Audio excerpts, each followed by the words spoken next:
Here with quarterback Eli Anderson as the Demons get ready to play back at home in Turpin this Saturday.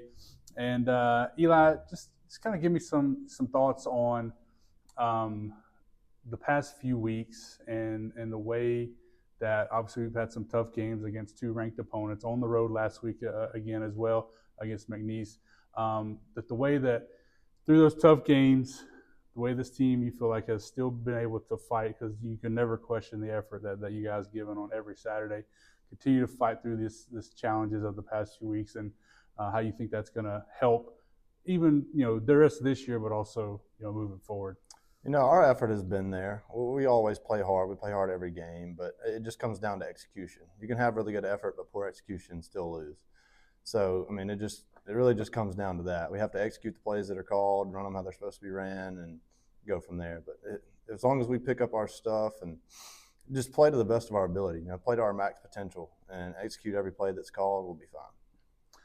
As a sort of backup quarterback this year, you've had the job of staying as locked in as you possibly can, especially with the way that Abram plays. He's aggressive. He's a physical kind of quarterback, and you had to come in when he's been knocked out for whatever reason. So, and it feels like a theme for a lot of guys this year with the amount of injuries that we had and the attrition that way. For you specifically, though, what does that kind of look like during games to say that any play I got to be ready to go in? So how do you sort of stay locked in throughout the game in case that happens? You just approach every week like you're the starter. That's all you can do. I've been the starter and I've been the backup, and it doesn't change with your preparation for that week. While he's on the field, you're constantly watching the defense, see what they're doing, see the looks we get in this play, that play, and obviously with the way that Abram plays, the ball's in his hand a lot.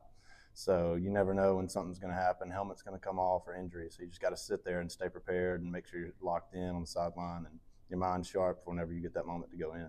I assume that also includes conversations between drives with Abram, what he's seeing with Coach Joseph, and all that sort of stuff as well. Oh yeah, me and Coach Joe are side by side after every series. I go and grab the iPad and we all sit there and we talk, and I tell him what I see and tell Abram little pointers that I see that he could do, to help him on the field and also to keep me ready for whenever I go on the field.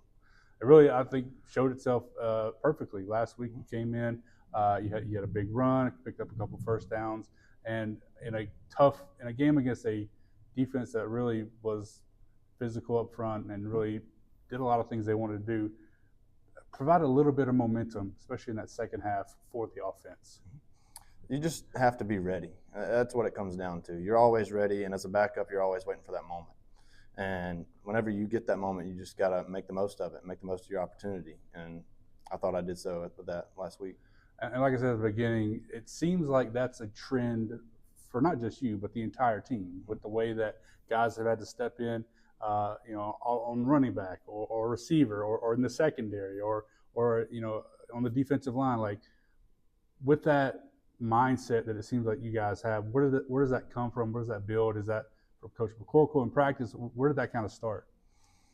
I think it comes from Coach McCorkle. He does a good job, during practice of getting everybody ready to play, and it also comes from the meeting room with our coaches.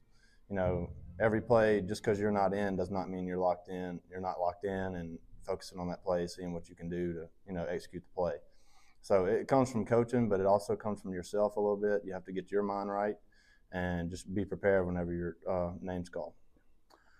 How do you think that's going to help this team and this program moving forward? Obviously, you're one of the older guys on the team, but it's no secret we've got a whole bunch of young guys having that experience and developing that mindset now. How much do you think that's going to impact the next 3 or 4 years? I think it'll help because you're getting a lot of bodies on the field and you're getting a lot of plays and a lot of different people in a lot of spots. So the experience is everything. There's nothing like being out on the game. You can execute in practice, but then when you get on that game field on Saturdays, it's different. So being out there and being in that environment and seeing what the speed of the game is like, it helps tremendously. What kind of conversations have you guys had about UIW? So I know it's early in the week, but obviously you can say this about McNeese. They feel like they weren't having the season that they thought they would coming in. Say the same thing about UIW. They were able to get a big win against Lamar, and obviously they're a solid team regardless. So what kind of conversations have you guys had about about UIW this week? They're a good football team, and they know how to win. They've done it for year in, year out. You know, they're a little bit down this year on the record, but they're still a good football team. And like you said, I mean, they beat Lamar. Lamar was top in our conference. So it's any given week, you know, with anybody in this conference, but you just got to go out there and play your best and know you're playing a good opponent, and you got to rise up to it. Eli, thanks for your time. Yes, sir. Thank you.